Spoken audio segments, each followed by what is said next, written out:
Setiap perkara yang terlintas di fikiranku, setiap peristiwa yang pernah ku lalui, setiap perbuatan yang pernah ku lakukan, segalanya terkumpul di dalam ingatanku menjadi sebuah pengalaman yang berharga. Dan pengalaman inilah guruku yang sebenar, pengalaman yang membezakan setiap kita, menjadikan kita semua insan yang unik. Aku kembali hidup di jalanan. Kali ini, aku mengembara di bumi Himalaya, melihat puncak-puncak tertinggi di dunia dan kehidupan di bawah bayangannya. Menghargai segala apa yang datang di dalam hidupku dan sentiasa belajar dengan guruku, iaitu pengalaman hidup itu sendiri. Dengan basikal, aku menjelajah.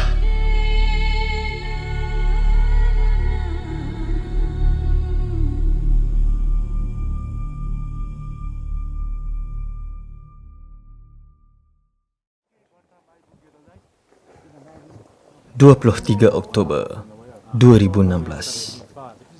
Setelah aku mendaki ke puncak Kalapata, aku menghabiskan masa lagi sehari di Gorakship untuk melawat Everest Base Camp yang mempunyai ketinggian 5,365 meter altitude. Pemandangan di sekitar Everest Base Camp kelihatan amat tandus dan kering kontang. Tiada satu tumbuhan pun yang hidup di kawasan tanah tinggi yang melebihi 5,000 altitude ini. Pemandangan di sini cuma terdiri dari batu-batu dan glasier sahaja.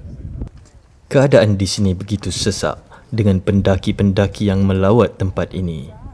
Everest Base Camp adalah tempat permulaan bagi pendaki-pendaki yang ingin mendaki ke puncak Everest, dan mereka biasanya akan berehat di sini beberapa hari untuk menjalankan proses altitude acclimatization supaya mereka tidak diserang penyakit altitude sickness sebelum mendaki ke puncak tertinggi di dunia ini.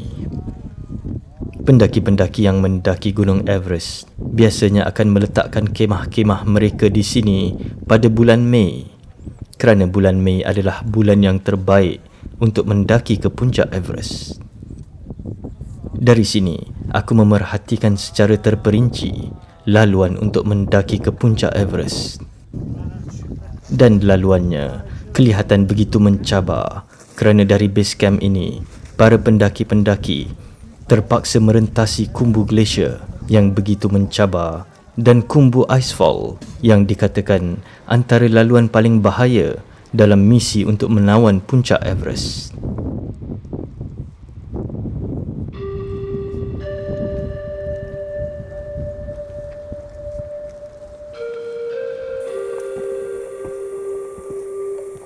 Setelah aku melawat Everest Base Camp dan puas melihat Gunung Everest dari puncak Gunung Kalapata, aku pun meninggalkan Gorakship dan bergerak perlahan-lahan ke arah Zongla yang terletak di altitude yang lebih rendah, iaitu sekitar 4,800 meter altitude.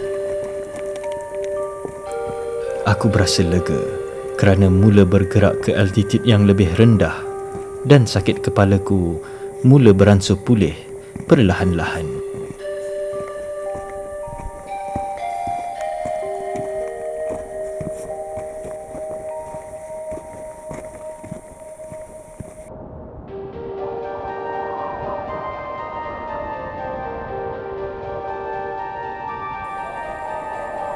Aku berjalan melalui kawasan tanah tinggi Himalayan Tundra yang kelihatan begitu indah dan amat berlainan dengan pemandangan lain yang selalu aku lihat sebelum ini, kerana pemandangan di sini cuma terdiri dari batu-batu dan ais sahaja.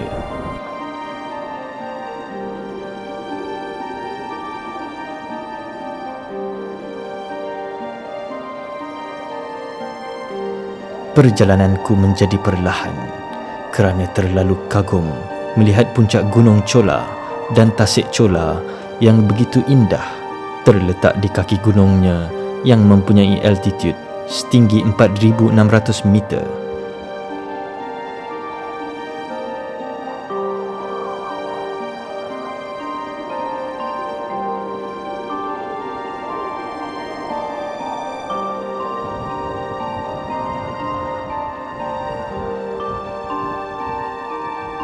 Dari sini, aku masih lagi dapat melihat puncak Gunung Ahmad Dablam yang amat menarik perhatianku.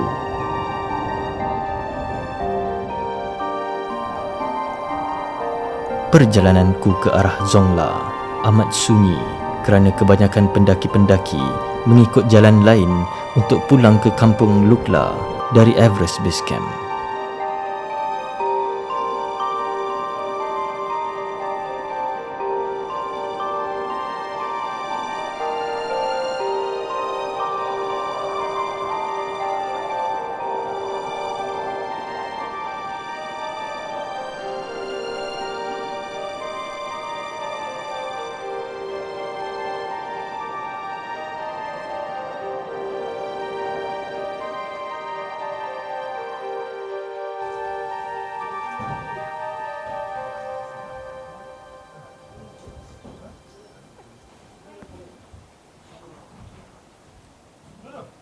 Setibanya aku di kampung Zongla, aku berehat sehari di sini kerana sakit kepalaku kembali menyerangku, terutamanya di waktu malam, dan aku tidak dapat tidur dengan nyenyak disebabkan kesakitanku.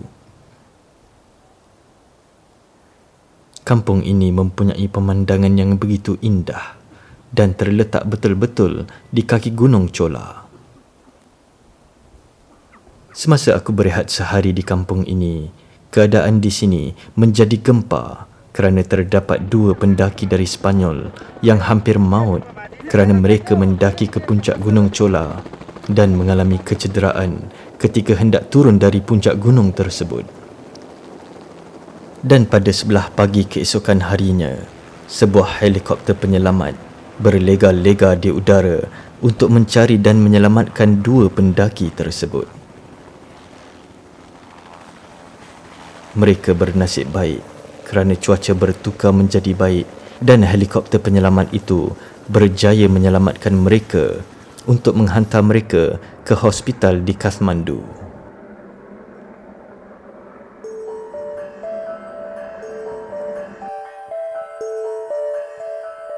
Setelah sehari aku berehat di Zongla, aku pun meneruskan lagi perjalananku, bergerak menuruni ke kawasan yang lebih rendah.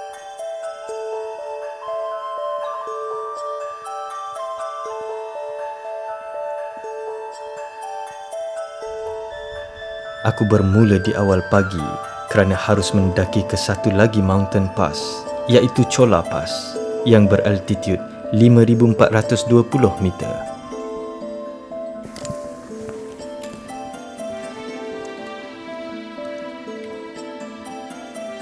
Keadaannya begitu sunyi di waktu pagi dan aku sentiasa kagum melihat keindahan alam di sini.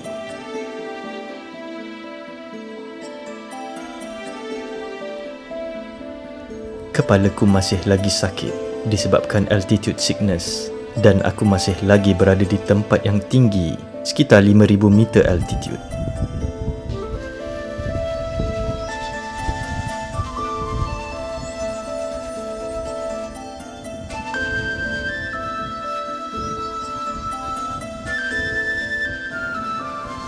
Sekali-sekala, aku melihat porter-porter Sherpa di sini dan amat kagum dengan kekuatan mereka mengangkat barang-barang yang begitu berat merentasi kawasan pergunungan Himalaya yang kelihatan seperti sebuah tempat yang mempunyai banyak rahsia dan penuh misteri.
Setelah berjam-jam aku mendaki lereng gunung yang begitu curam dan licin kerana diselaputi ais, aku pun sampai ke Chola Pass yang mempunyai ketinggian 5,420 meter dari paras laut. Puncak Chola Pass ini begitu sesak dengan pendaki-pendaki dan porter-porter Sherpa yang berehat beberapa minit di sini setelah berjam-jam mendaki sebelum meneruni kawasan yang lebih rendah. Aku terpaksa menunggu beberapa ketika di sini untuk memberi laluan kepada pendaki-pendaki lain melalui jalan yang sempit ini sebelum aku boleh meneruskan perjalananku.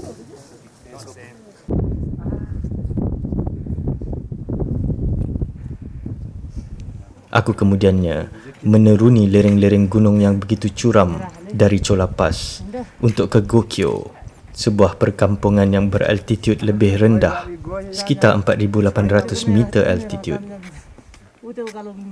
Kadang-kadang, menuruni lereng-lereng yang curam mengambil masa yang lebih lama dari mendaki kerana menuruni lereng-lereng yang curam seperti ini amat berbahaya dan mempunyai risiko yang amat tinggi.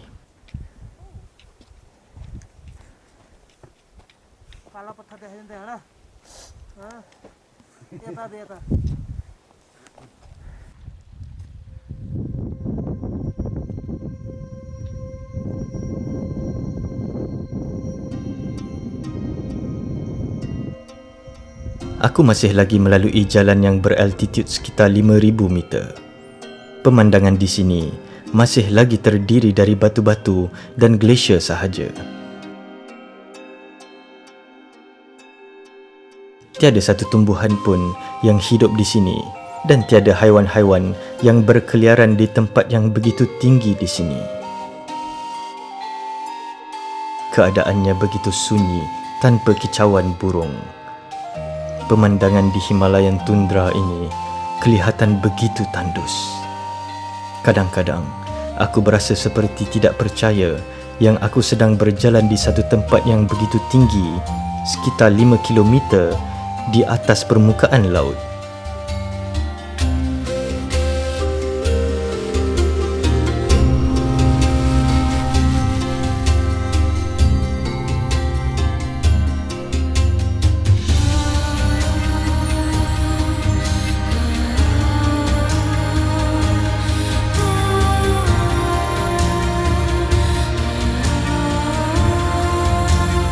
Aku kerap berhenti selang beberapa minit kerana terlalu kagum melihat pemandangan yang amat berbeza di sini dan melihat tasik-tasik gunung yang beraltitude tinggi yang mempunyai warna hijau yang begitu terang sekali.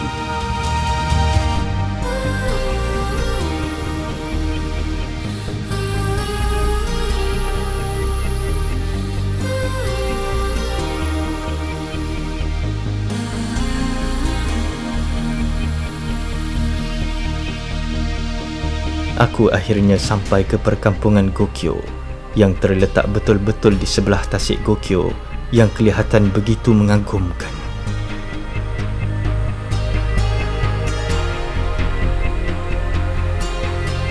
Dan dari perkampungan Gokyo ini, aku mendaki selama lebih kurang sejam setengah untuk sampai ke puncak tertinggi di sini, iaitu Gokyo-ri yang mempunyai altitude 5,357 meter. Dan dari sini, aku dapat melihat 4 antara puncak-puncak tertinggi di dunia, iaitu puncak gunung Everest, Lhotse, Makalu dan Cho-Oyu, di mana kesemua 4 puncak-puncak gunung ini mempunyai altitude lebih dari 8,000 meter.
Gokyo-ri adalah tempat terakhir yang aku lawati yang mempunyai altitude lebih dari 5,000 meter.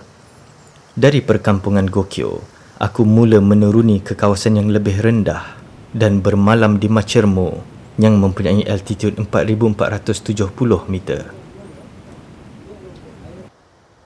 Sakit kepalaku akhirnya telah hilang sepenuhnya dan badanku tidak lagi berasa lemah. Penyakit altitude sickness yang melandaku semenjak aku berada di kaki Gunung Everest telah pun pulih sepenuhnya. Aku berasa lega kerana buat pertama kalinya sejak beberapa malam yang lepas, aku dapat tidur dengan begitu nyenyak dan selesa, dan selera makanku telah kembali pulih seperti biasa.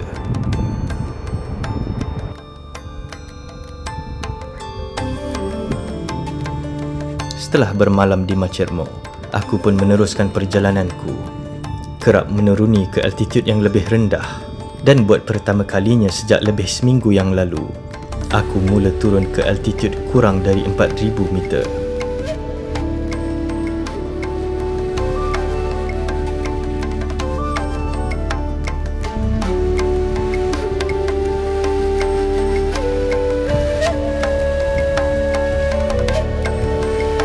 Setelah melintasi garisan 4,000 meter, aku mula melihat tumbuh-tumbuhan dan haiwan-haiwan yang lain dan begitu lega mendengar kicauan burung-burung yang berterbangan di angkasa.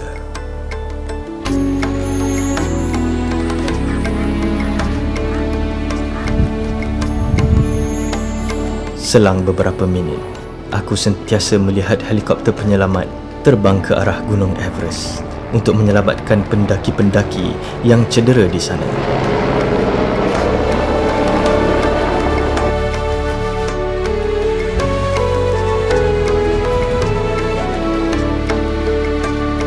Semakin rendah aku turun, aku melihat pokok-pokok yang lebih besar dan pemandangan di sini bertukar menjadi begitu hijau yang penuh dengan alam flora dibandingkan dengan beberapa hari yang lepas di mana aku cuma melihat pemandangan yang terdiri daripada batu-batu dan glasier sahaja. Perjalananku menjadi begitu mudah kerana aku tidak lagi mendaki di lereng-lereng gunung yang curam, dan aku banyak berhenti untuk berehat dan meminum teh di kampung-kampung kecil yang aku lalui sambil menghayati pemandangan yang begitu mengasyikkan di sini.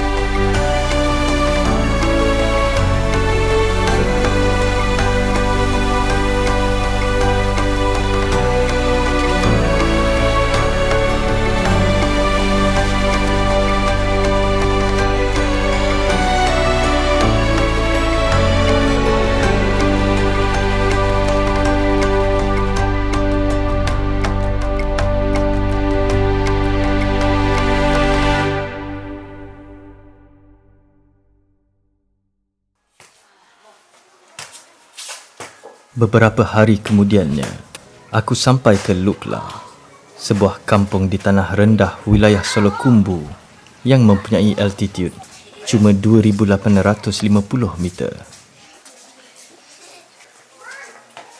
Aku berehat sehari di sini sementara menunggu penerbanganku untuk pulang ke Kathmandu pada hari berikutnya.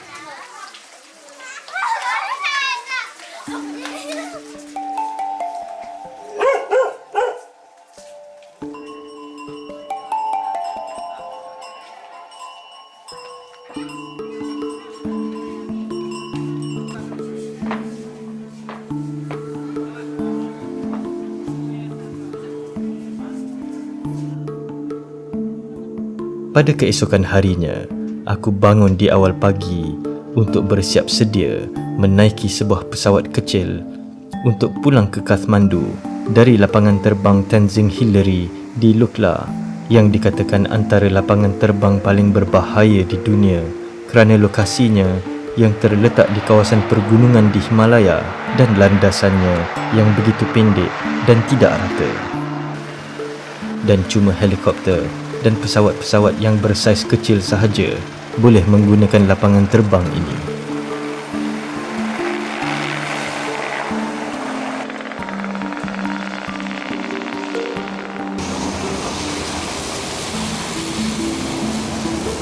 Lapangan terbang ini begitu sibuk dan aku melihat pesawat-pesawat kecil mendarat ke sini selang beberapa minit.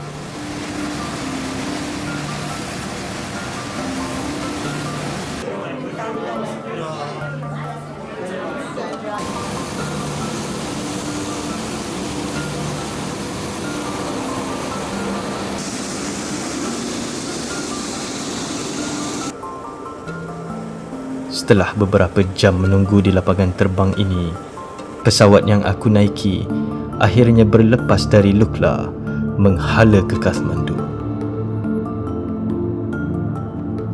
Sekali lagi, aku melihat puncak-puncak tertinggi di dunia di sekitar pergunungan Himalaya, kali ini dari tingkap pesawat yang aku naiki ini.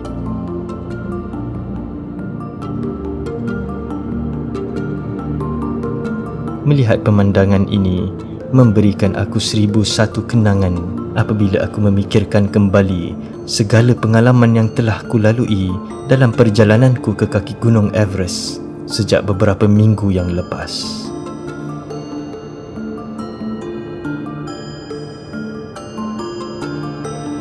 Semua pengalaman pahit dan manis ini tidak dapat kulupakan dan menjadi suatu kisah yang menarik yang akan aku ceritakan kepada anak cucuku suatu hari nanti.